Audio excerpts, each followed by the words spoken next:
inédita no mundo. Ela foi desenvolvida no espaço de 2001 a 2011. Você estava assistindo à reunião da Comissão de Assuntos Econômicos, que analisa projetos, e passa a acompanhar agora a reunião da Comissão de Educação, que realiza a 6ª audiência pública para debater o Plano Nacional de Educação. Examinou Acompanhe. as escolas inclusivas, as escolas para surdos, as escolas que já seguem uma perspectiva inclusiva bilíngue e analisou 9.200 estudantes surdos.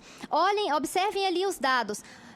Foi uma pesquisa em 15 estados, próximo slide, por gentileza, e o professor Capovilla, que é da USP, apresenta os seguintes resultados. Os estudantes surdos aprendem mais e melhor em escolas bilíngues, ou seja, em escolas regulares, mas especializadas no ensino dos alunos surdos na língua de instrução Libras, com apoio do português escrito. Aprendem melhor, têm um vocabulário melhor, escrevem melhor, conhecem mais da língua de sinais, ou seja, eles estão no nível melhor do que muitos alunos ouvintes não surdos que estão na educação regular. E os surdos que estão na escola inclusiva, eles apresentaram resultados negativos, não é?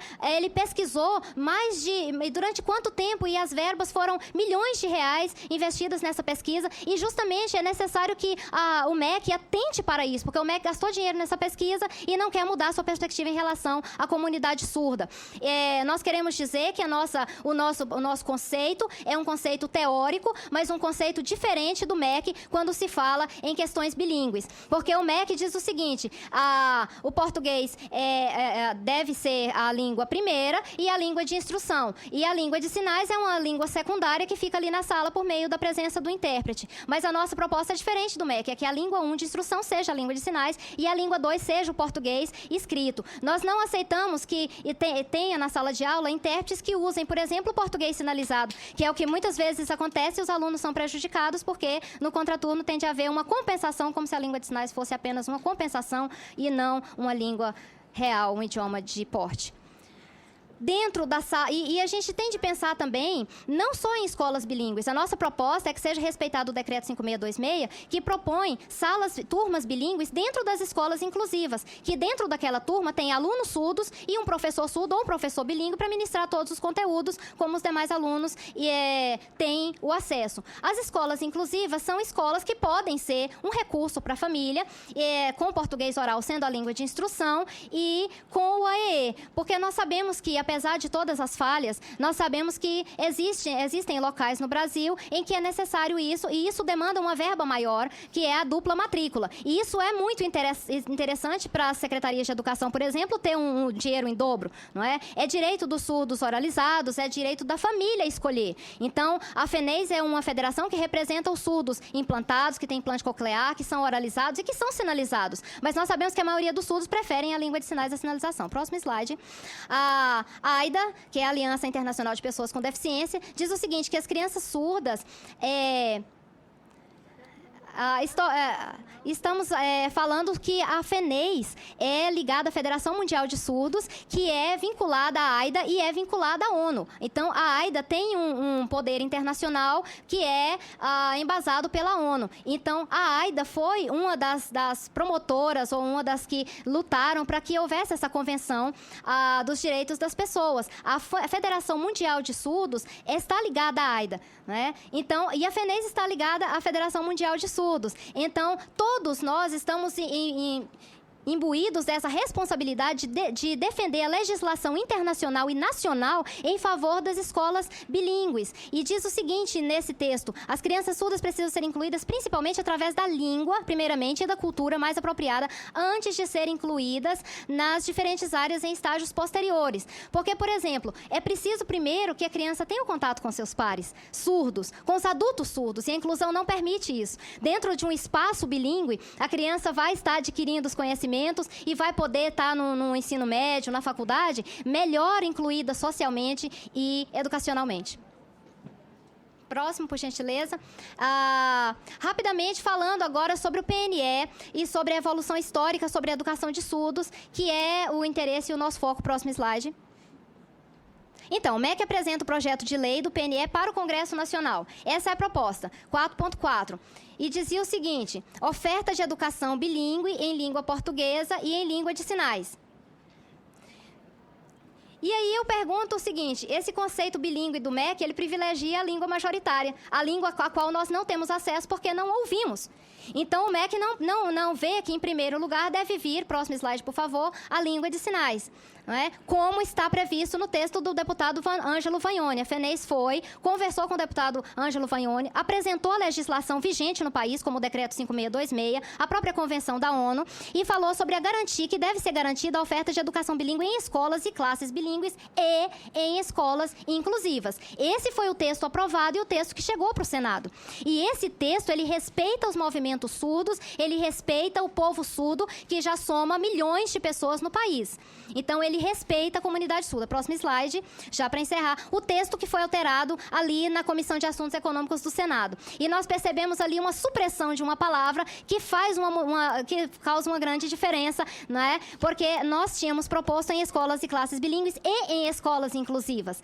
E ali no texto proposto existe uma malícia no conceito, existe uma certa maldade no discurso, porque escolas bilíngues inclusivas. É óbvio que as escolas bilíngues são inclusivas, mas aí vai se pensar que, se houver o intérprete de língua de sinais, qualquer escola já é bilíngue. E isso distorce o conceito da comunidade surda, o conceito que está presente na legislação vigente do país e que está, inclusive, respaldado pela própria ONU.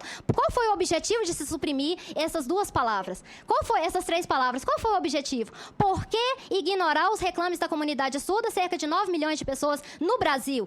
O MEC quer impor uma ditadura que os surdos têm que estar incluídos, e sendo que lá na escola inclusiva a língua majoritária e a língua de instrução é a língua portuguesa. Não, os surdos têm que estar no seu espaço bilíngue, em escolas regulares, bilíngues e públicas. Nós temos lá a disciplina em língua espanhola, a disciplina em língua inglesa. Lá nós temos uma escola bilíngue, inglês-português, só porque tem a disciplina em inglês na escola? É óbvio que não. Então, está havendo uma falta de compreensão de questões linguísticas aí. O conceito está distorcido. E a língua de sinais não pode ser inferiorizada, e por isso nós estamos aqui.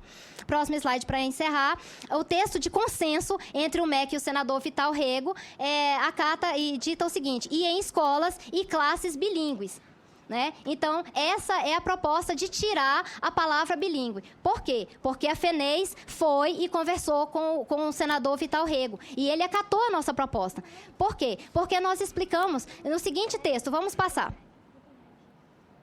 No texto do senador Vital Rego, então, a diferenciação entre escola bilíngue e classes bilíngues e escola inclusiva se desfez. O que significa dizer que qualquer escola poderá ter a adjetivação de bilíngue apenas pelo fato de ter intérpretes de língua e falantes de Libras e português no mesmo espaço.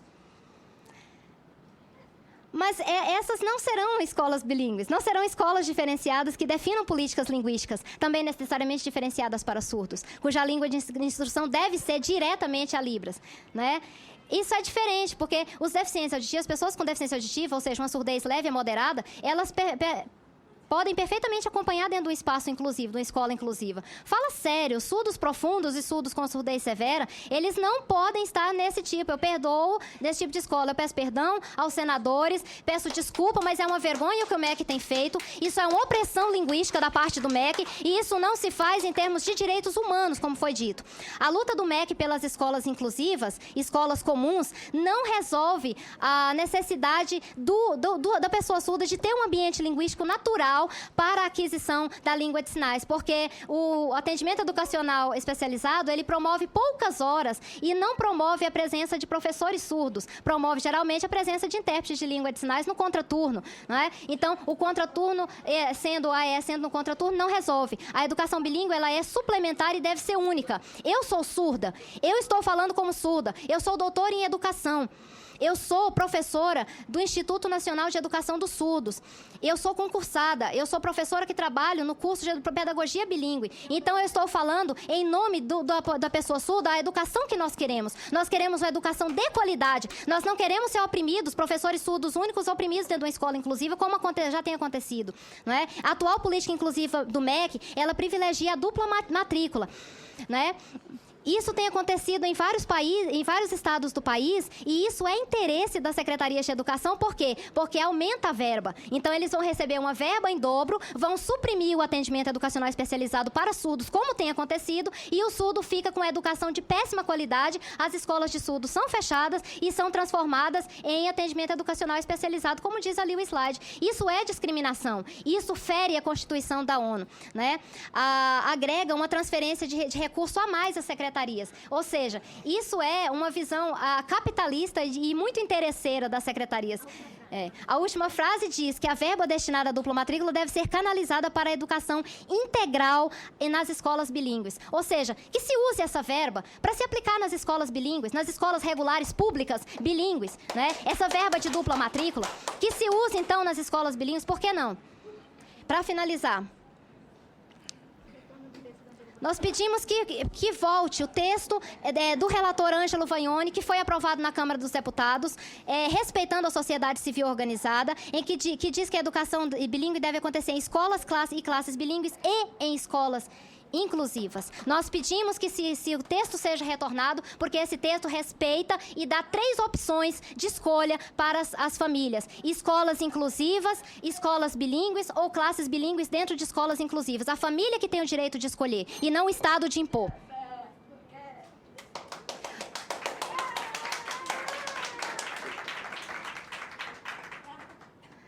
A intérprete avisa que o sinal sonoro soou novamente e ela diz que está concluindo rapidamente e diz o seguinte: que a Convenção rege que, na elaboração e implementação da legislação e políticas para executar a presente Convenção e em outros processos de tomada de decisão relativos às pessoas com deficiência, elas devem ser consultadas, devem ser envolvidas ativamente no processo. E o que nós surdos queremos? Nós queremos exatamente isso, ser respeitados, ser consultados no processo. Isso é muito sério. A FENEIS, a Confederação Brasileira de Desporto, nós somos surdos. Vem cá, Gustavo, por favor, para que eles vejam as autoridades surdas presentes, os representantes surdos presentes aqui.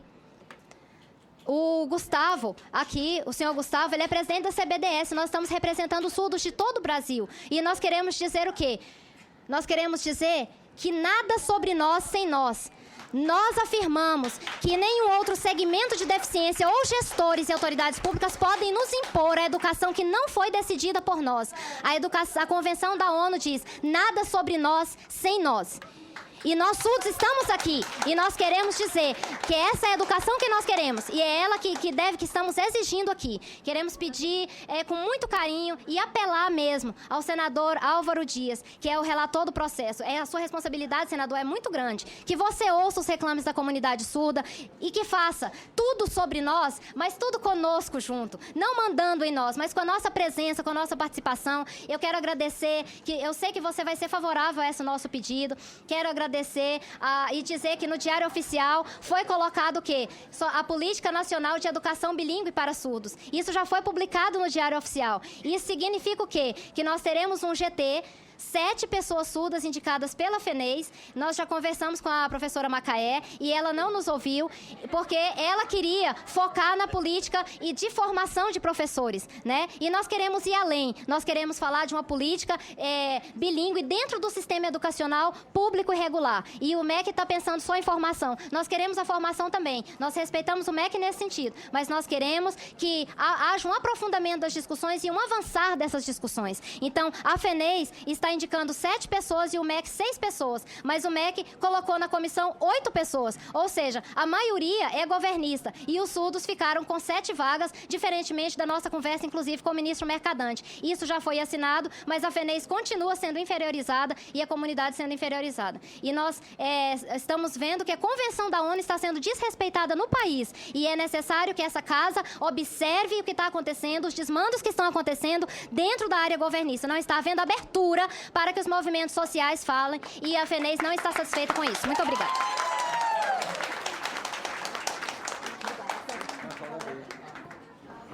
Quero agradecer. O senhor Gustavo gostaria de pedir só um minutinho. ele está dizendo o seguinte: eu gostaria de dizer para vocês que eu estudei numa escola bilíngue. A minha esposa é surda, eu tenho 2 filhos que são ouvintes, e esses filhos podem estar dentro das escolas bilíngues, né? Eu vi falando sobre a obrigatoriedade da inclusão, eu respeito, mas eu digo o seguinte: a família que tem que escolher. Se eu tenho um filho, eu tenho que escolher em qual escola eu vou colocar meu filho, eu tenho que ter esse direito. E eu agradeço a palavra. Muito obrigado.